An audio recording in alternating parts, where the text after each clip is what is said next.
What if I told you that the fish on your plate, the food you've always believed was healthy, might actually be doing the opposite? For years, we've been told that fish is one of the best choices for our hearts, our joints, and even our brains.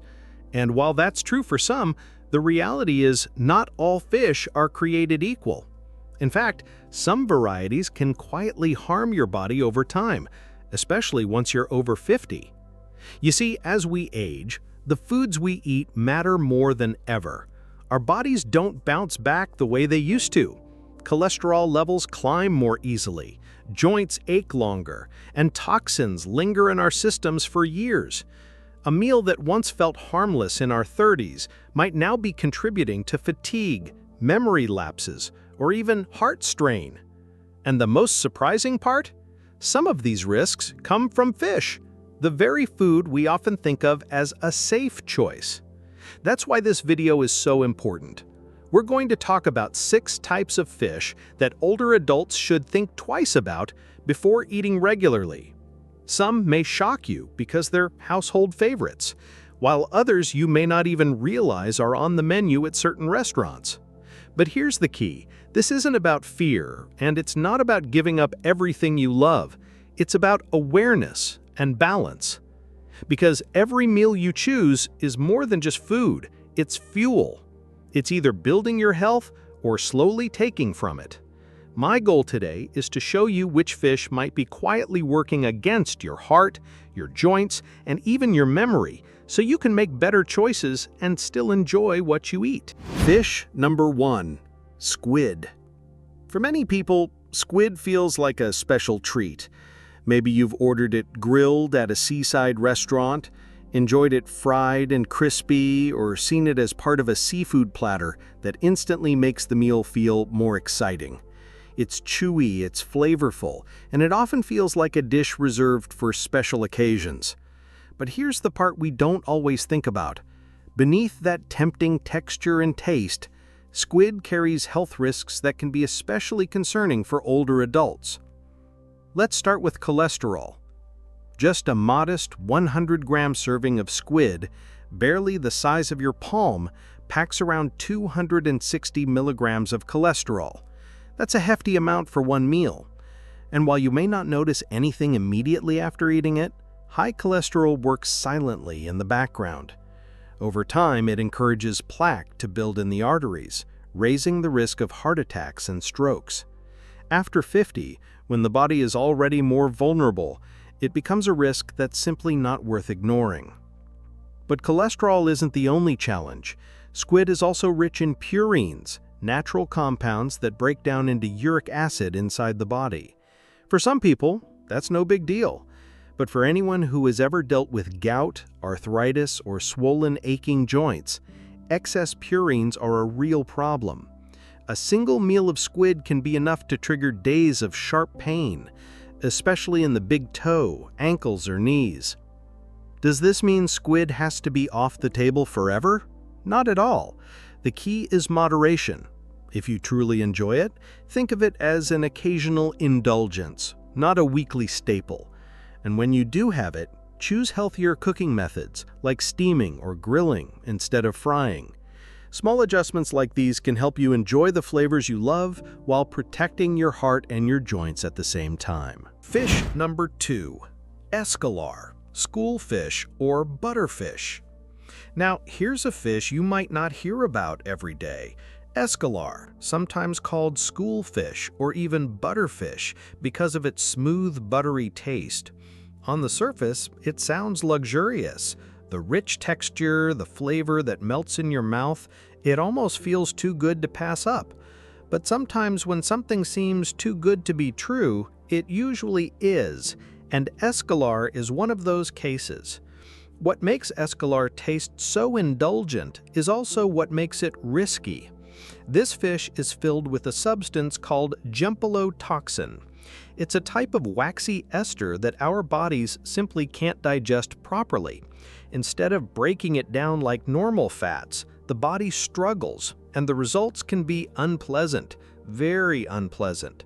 People who eat escolar often report oily diarrhea, stomach cramps, bloating, nausea, or even sudden dizziness. And these aren't just short-lived discomforts. Symptoms can last for hours or even a couple of days.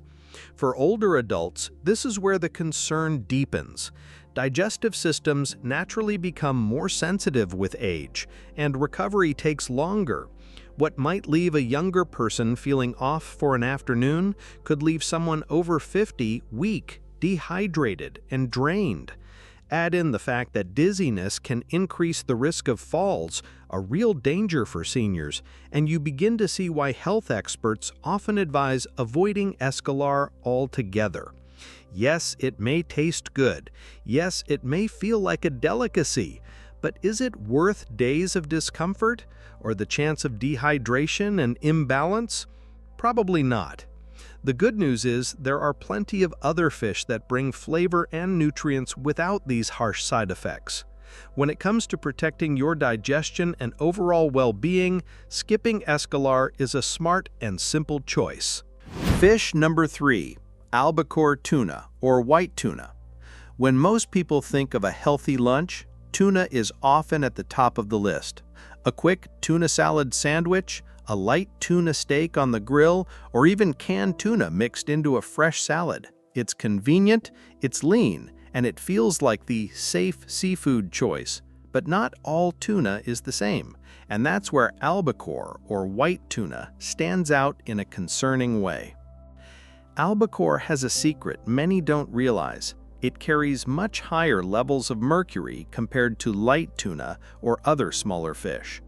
Mercury is a heavy metal, and unlike other substances that pass through the body, mercury lingers. It builds up quietly in your tissues, little by little each time you eat it. For older adults, this is especially worrisome because the body's ability to filter and flush out toxins slows down with age. Over time, that buildup can start to interfere with the brain and nervous system.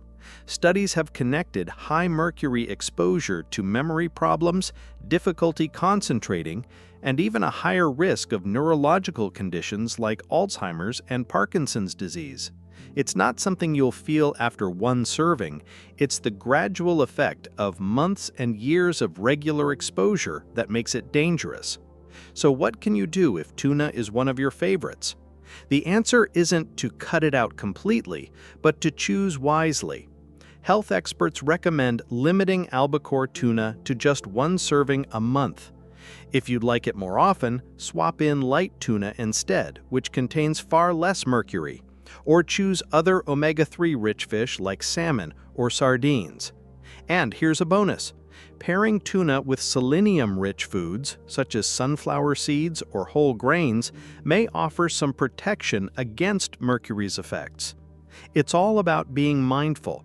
A small adjustment in your choice of tuna can go a long way in protecting your memory, focus, and long-term brain health. Fish number 4, sardines.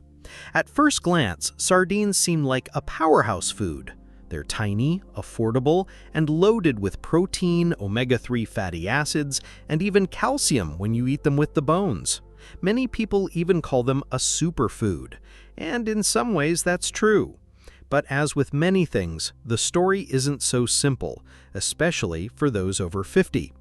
One of the biggest challenges with sardines lies in something most people don't think about: purines. These natural compounds break down into uric acid in the body. For someone without joint issues, this may not cause problems. But if you've ever experienced gout or you're living with arthritis, you know how painful uric acid buildup can be.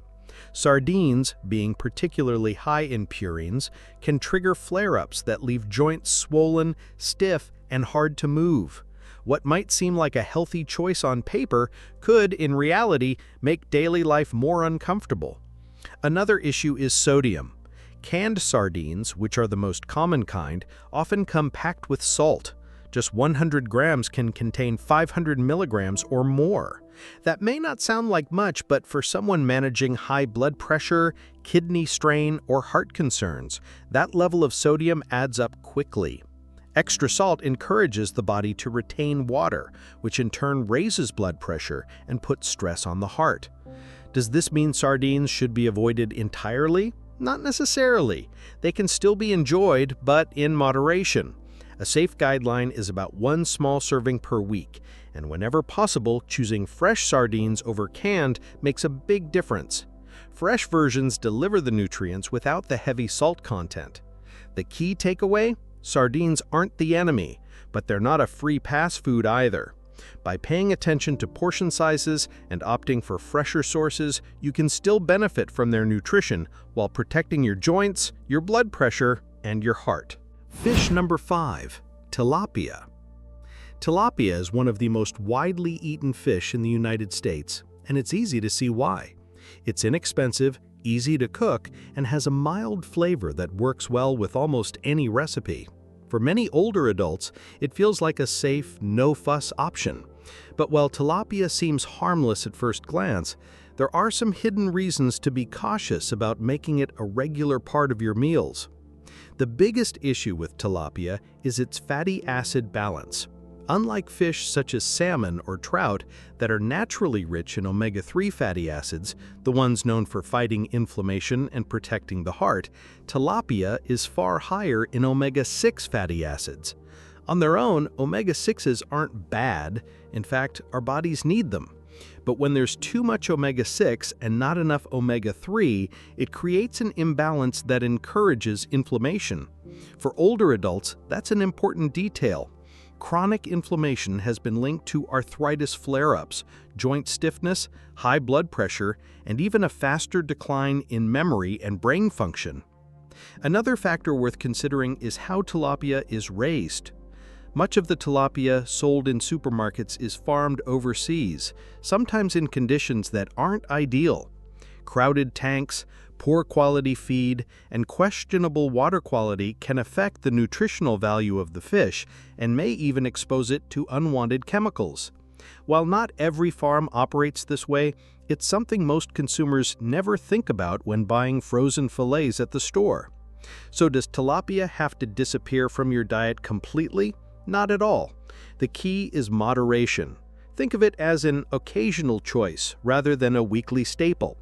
Limiting tilapia to a small portion once in a while and balancing it out with omega-3 rich fish like salmon, trout, or mackerel helps reduce the risks.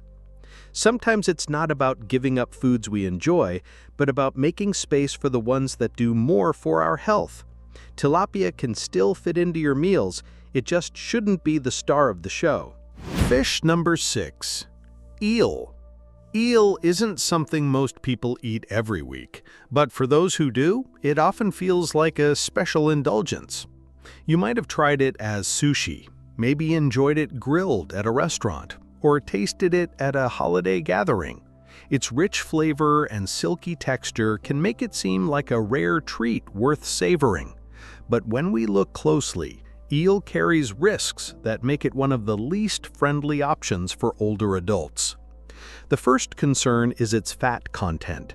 A 100-gram serving of eel contains roughly 25 grams of fat, a surprisingly high amount for such a small portion. While some fats are good for us, this level can quickly push you over your daily needs. For anyone managing cholesterol, weight, or heart concerns, that much fat in one sitting places unnecessary stress on the body. And as we age, our metabolism and liver don't process fats as efficiently as they once did, which makes the buildup more concerning. But the issue doesn't end there. Eel is also known for accumulating environmental toxins, things like mercury, dioxins, and PCBs. These substances settle in the body over time, and they don't simply go away. For older adults, long-term exposure has been linked to memory problems, weakened immunity, and even an increased risk of neurological conditions. The effects are subtle, but they add up with every serving. This doesn't mean you can never enjoy eel again. Think of it more as a delicacy to be saved for rare occasions. If you do eat it, choose methods like grilling or baking, which keep it lighter, instead of frying, which only adds more fat. The truth is, eel may look elegant on a plate, but when it comes to long-term health, it's a fish best enjoyed sparingly. Protecting your heart, brain, and energy levels is far more valuable than any one meal. Now that we've walked through these 6 types of fish, I hope you're seeing the bigger picture. Food choices aren't just about taste. They're about long-term health, especially as we grow older. What we put on our plate in our 50s, 60s, and beyond has a deeper impact than it did when we were younger. The body changes, our needs shift, and something as simple as the kind of fish we choose can influence how we feel day after day. This isn't about fear or restriction, it's about awareness. Squid, escolar, albacore tuna, sardines, tilapia, and eel all carry risks that can sneak up over time, whether that's raising cholesterol, irritating the joints, or affecting memory. The important thing to remember is that you're not powerless. By limiting these higher-risk options and swapping them for better choices, you can take small but meaningful steps toward stronger health. Think about alternatives that actually work in your favor. Salmon, mackerel, trout, and even light tuna are excellent sources of protein and omega-3s without the same drawbacks. They nourish your heart, calm inflammation, and support brain function, all things that matter more as the years go by. Every meal becomes a chance to protect your independence, your energy, and your peace of mind. So ask yourself, what's one simple change you can make starting today? Maybe it's cutting back on a fish you eat often, or maybe it's trying a new one that gives your body more of what it needs. Whatever the step looks like for you, it matters. And before you go, I'd love to hear from you. What's one swap or adjustment you're inspired to make after watching this video? Share it in the comments. You never know, your story might give someone else the push they need to make a change too.